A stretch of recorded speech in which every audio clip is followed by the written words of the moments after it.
Hey, welcome to the podcast. I'm Mike Bro, and so grateful that you have chosen to hang with us today for just a few minutes. And I don't know, you might be driving. We call this the daily drive. That might be what you're doing. You might be working out, might be walking, maybe you're getting ready for school, fixing dinner, or maybe you're sitting like me with a cup of coffee. Wherever you are, all we're trying to do is just kind of open our minds, open up our hearts, and slow ourselves down so we can hear from God a little while every day. So I thought that just for the next few weeks, or however long it takes, we'd all walk through a little letter that's tucked in the back of the Bible called Philippians. Now, if you'd like some background on the entire letter of Philippians, I'd really encourage you to log on to the Bible Project. It's a really great site, and you can check out their whole overview of the book of Philippians. They do such an amazing job, and they do really cool graphics along with the overview. And I'm a guy that needs pictures, and you might too. So you can log on there and get some overview for the book of Philippians. And Philippians is only 4 chapters long.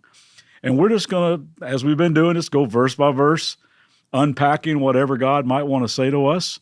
And just by the way, this is something that I am personally working through. This is not for sermon prep. It's not for podcast content. I'm just asking God to stretch me and teach me through all this. So I just thought I'd invite you along for the journey. And I can't wait to see what God does in all of us.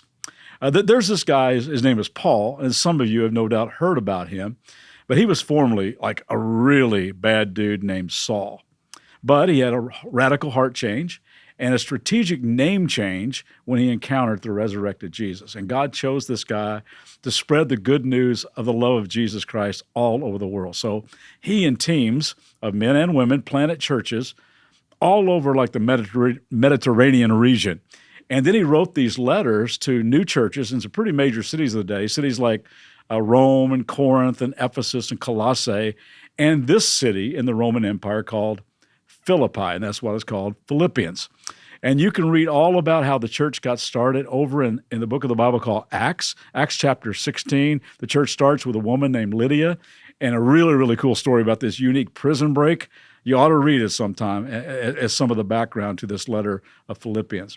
But what we're going to do, we're just going to walk through this letter that was written by Paul and this young pastor named Timothy to a group of brand new Jesus followers living in very uncertain times. And the theme of this entire letter is joy. And man, could you use some more of that these days? I could.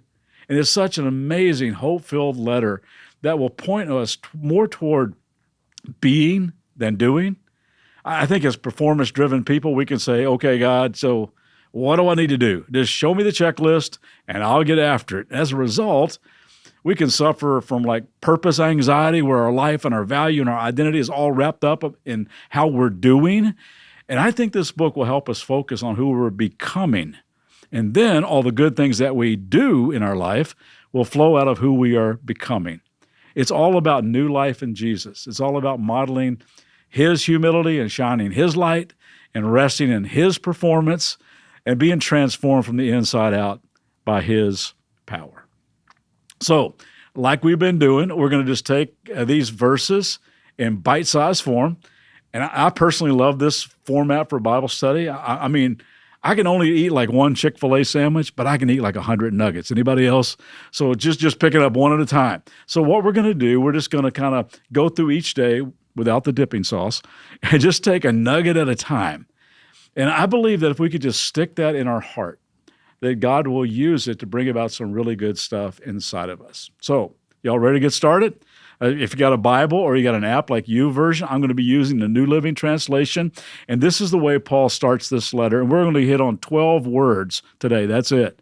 Verse 3, every time I think of you, I give thanks to my God.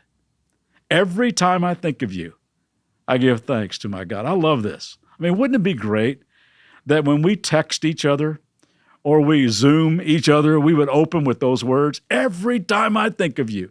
Every time I think of you, every time I hear your voice, every time I see your face, I just thank God for you.